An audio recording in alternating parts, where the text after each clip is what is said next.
Hello, আসসালামু আলাইকুম।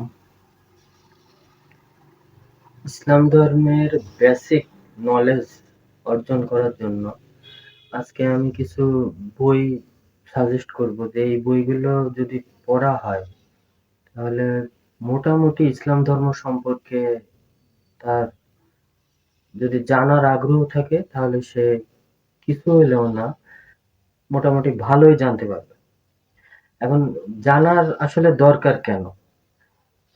Suppose মনে করি আমাদের এখানে অনেকগুলা ধর্ম আছে। ইসলাম ধর্ম, খ্রিস্টান ধর্ম, বৌদ্ধ ধর্ম, হিন্দু ধর্ম। এখন আমি যে মুসলিম, আমার ধর্ম যে ইসলাম, আর এটাই যে বেস্ট, এটা জানার জন্য বা এটা বোঝার জন্য এবং অন্যকে দাওয়াত দেওয়ার জন্য হলেও আমাদের ইসলামের ন্যূনতম বেসিক জ্ঞানটা সকলেরই থাকা উচিত। এখন বেসিক জ্ঞান অর্জনের জন্য আমি আজকে কিছু বইয়ের সাজেস্ট করব। এখন প্রথম যার একেবারে ইসলাম সম্পর্কে কোনো ধারণা নাই, সে প্রথম আমি এক নম্বরে একটা বইয়ের নাম বলি, ইসলামের পরিচয়। বইয়ের নাম ইসলামের পরিচয়, লেখক সৈয়দ আবুল হাসান আলী নদভী। ইসলামের পরিচয় ছোট বড় সকলেই পড়তে পারবে। এই বইটা যদি সে পড়ে তাহলে মোটামুটি ইসলামের বেসিক মূল যে ধারণাটা সেটা জানতে পারবে। এক নম্বর বই ইসলামের পরিচয়, লেখক সৈয়দ আবুল হাসান। এবার দুই নম্বর বইয়ের কথা যদি বলা লাগে তাহলে দুই নম্বর বই অবশ্যই তার পবিত্র কোরআন শরীফ পড়তে হবে।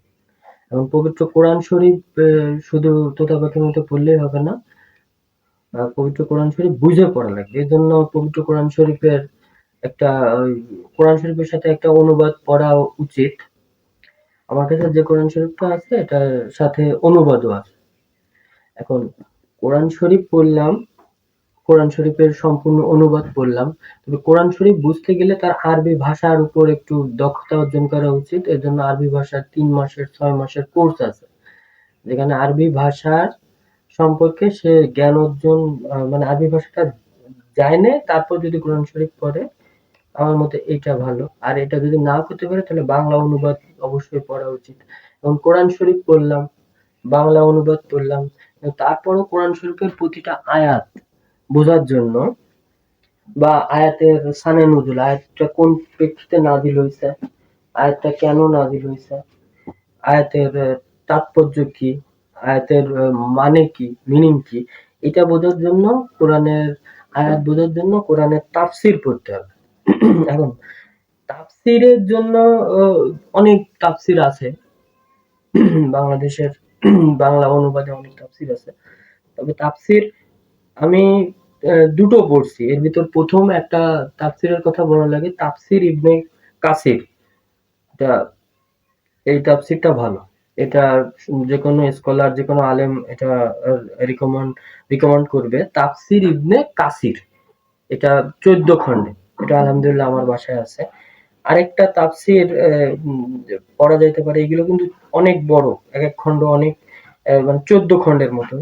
তাফসির ইবনে কাসির আমার বাসায় যেটা আছে। এবার আরেকটা তাফসিরের তাফসির অনেক আছে, তাফসির আরে অনেক আছে। আমার হাতে যেটা আছে এটাও একটা তাফসির গ্রন্থ। এটা হলো তাফহিমুল কোরআন, লেখক হলো সৈয়দ আবুল আলা মাওদুদী রহমতুল্লাহ আলাইহি। তাফহিমুল কোরআন এটাও কোরআনের তাফসির। এটা এই যে এই নীলগুলা সবগুলো তাফসির। এটা প্রায় 10 খণ্ডে। তাফহিমুল কোরআন এটাও কোরআনের তাফসির। তাহলে তিনটা বই হয়ে গেল। এক নম্বর হলো ইসলামের পরিচয়, দুই নম্বর পবিত্র কোরআন পড়তে হবে, কোরআনের সাথে অনুবাদ পড়তে হবে, আর কোরআনের আয়াত বোঝার জন্য তাফসির পড়তে হবে। তাফসির আমি দুটো রিকমেন্ড করলাম, এক হলো তাফসির ইবনে কাসির সব থেকে ভালো, আরেকটা হলো তাফহিমুল কোরআন সৈয়দ আবুল আলা মাওদুদীর। এটা 10 খণ্ডের, আমার কাছে আলহামদুলিল্লাহ দুটো তাফসিরই আছে। আচ্ছা, তাফসির গেল। এবার তাফসিরের পরে আমাদের জানতে হবে নবীজির জীবনী পড়তে হবে। এখন নবীজির জীবনীর জন্য বহুত জীবনী আছে, বাংলা মানে অনেকের লেখা জীবনী আছে। আমার বাসায় প্রায় 17টা জীবনী আছে। নবীজির জীবনীর জন্য আমি সাজেস্ট করব নবীজির ওফাতের 120 বছর পর প্রথম নবীজির যে জীবনীটা লেখা হয় সেটা হলো সিরা ইবনে ইসাক। ইবনে ইসাক এই জীবনীটা লেখে, মানে নবীজির প্রথম জীবনী গ্রন্থ আকারে প্রকাশিত করে ইবনে ইসাক। সিরা মানে নবীজির জীবনীকে বলা হয় কিন্তু সিরা। এখন তার মানে প্রথম সিরা হলো সিরা ইবনে ইসাক। এখন সেটারে আরেকটু পরিমার্জিত করে আরেক এরপরে যে সিরাটা আসে সেটা হলো সিরা ইবনে হিশাম। এখন প্রথম সিরা ইবনে ইসাক, দ্বিতীয়ত হলো সিরা ইবনে হিশাম। এই দুটোই পড়া যেতে পারে যেহেতু একবারে আদি গ্রন্থ।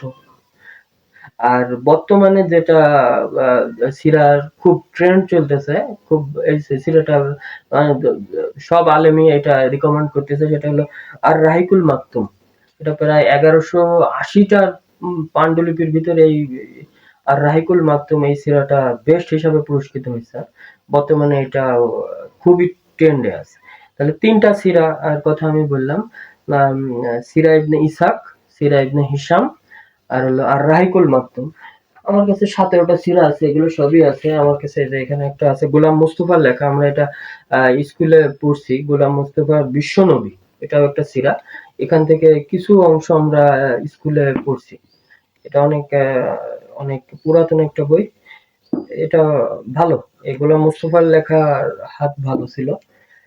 এখন আমাদের তাহলে নবীজির জীবনী গেল, এরপর আমরা হাদিস গ্রন্থ পড়তে হবে। নবীদের জীবনে জানার পর নবীদের হাদিস গ্রন্থ তো আমরা জানি, হাদিস গ্রন্থ 6টার ভিতর 3টা হাদিস গ্রন্থ মোটামুটি পড়লেই আলহামদুলিল্লাহ মাশাআল্লাহ তার সে একটা বুঝে আসতে পারবে। 3টা না, যেকোনো একটা পড়লেই হবে। বুখারী শরীফ, তারপরে যদি দ্বিতীয়তে রিকমেন্ড করতে পারি তিরমিজি শরীফ, এটা তিরমিজি, এটা বুখারী, আর একটা হলো মুসলিম শরীফ। 3টা আলহামদুলিল্লাহ, 3টা আমার কাছে 6টাই আছে। রিয়াদুস সালেহিন নামক আরেকটা হাদিস গ্রন্থ আছে, ওইটা মোটামুটি ছোট। ওটার ভিতর মোটামুটি দৈনন্দিন যেগুলো দরকার হয় সেগুলো মোটামুটি সবগুলাই এই আছে। এখন হাদিস গ্রন্থ পড়তে হবে, যেকোনো একটা পড়লেই হবে। আচ্ছা, এবার ইসলামের পরিপূর্ণ ইতিহাস একদম আদম আলাইহিসসালাম থেকে শুরু করে আমাদের নবী করিম সাল্লাল্লাহু আলাইহি সাল্লাম পর্যন্ত সম্পূর্ণ ইতিহাস জানতে গেলে ইবনে কাসিরের আরেকটা বিখ্যাত বই আছে, সেটা হলো আল বিদায়া ওয়ান নিহায়া।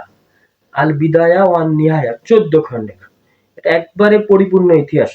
ইসলামের ইতিহাস যদি কেউ জানতে চায় ভালোভাবে, তাহলে আল বিদায়া ওয়ান নিহায়া ইসলামিক ফাউন্ডেশন এর ব্যানারে 14 খণ্ডের একটা মোটা বই আছে, এটাও আমার কাছে আছে। এবং এটা এই 14 খণ্ডের এই বইটা আমি এখন দেখাইতে পারলাম না, এটা আমার কাছে আছে। একদম পরিপূর্ণ ইতিহাস।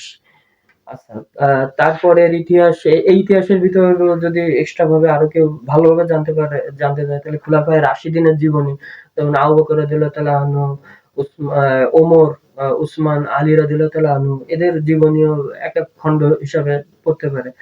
নবীজির 11 জন বিবির জীবনীও পড়তে পারে। এজন্য আমি একটা বই সাজেস্ট করি, এটা হলো প্রিয়তমা, বইটার নাম সালাউদ্দিন জাহাঙ্গীরের লেখা। এটা অসাধারণ বই, আমার কাছে আছে। নবীজির 11 জন বিবির জীবন কাহিনী এখানে গল্প আকারে খুব সুন্দর ভাবে উনি ফুটায় তুলছেন। সালাউদ্দিন জাহাঙ্গীরের প্রিয়তম। আচ্ছা, আর সকল সাহাবীদের জীবনী পড়াটা উচিত। সকল সাহাবীদের জীবনীর ভিতর আমি এটা সাজেস্ট করতে পারি আসহাবে রাসূলের জীবন কথা। এটা প্রায় 6 খণ্ডের, মানে এই 6 খণ্ডের ভিতর এই যে এখানে আছে আমার 6 খণ্ডের আসহাবে রাসূলের জীবন কথা। এই 6 খণ্ডে, এটা 6টা বই। এটার ভিতর প্রায় যতদূর রেফারেন্সে পাওয়া গেছে, এটার লেখক হলো ডক্টর মোহাম্মদ আব্দুল মাবুদ। এই সকল সাহাবীর জীবনী মোটামুটি নিয়ে 6টা বইয়ের ভিতর ফুটায় তুলছেন।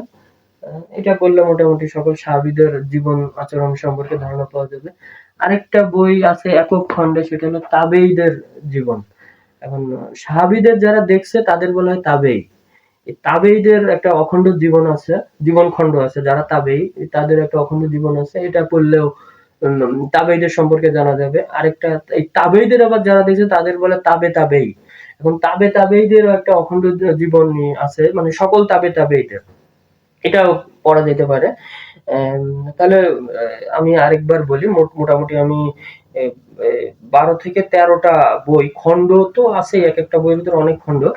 এই বইগুলা যদি সে মানে পড়ে, বা এখন বই যে কালেকশন, এই বই এত বই কিনতে গেলে, এই আমি যে কটা বই পড়লাম এই খণ্ডকারের সবগুলো বই কিনতে গেলে প্রায় 25 থেকে 30 হাজার টাকা দাম।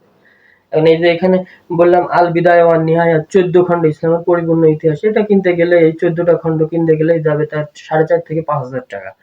তারপরে সিরা, তারপর এই তাফসির, যে কোনো তাফসির কিনতে গেলে ন্যূনতম 20-25 হাজার টাকা যাবেই। এখন এখন এই বইগুলা যদি কেনা নাও সম্ভব হয়, এগুলো এখন অডিও আকারে ইউটিউবেও আছে। কারণ আমাদের যদি শুনতে ইচ্ছা হয়, কিনতে পারলাম না, যদি জানতে ইচ্ছা হয়, তাহলে আমরা এটা অডিও আকারে শুনতে পারি। যেমন সিরা ইবনে হিশাম আমরা অডিও আকারে সম্পূর্ণ পাবো। তারপর আর রাহিকুল মাকতুমের অডিও সম্পূর্ণ পাবো। আবার তাফসির, কোরআনের বিভিন্ন আয়াতের তাফসির, এগুলো আমরা অডিও আকারে ইউটিউবে পাবো। এখন আমাদের জানার ইচ্ছা থাকলে আল্লাহ তাআলা পথ খুলে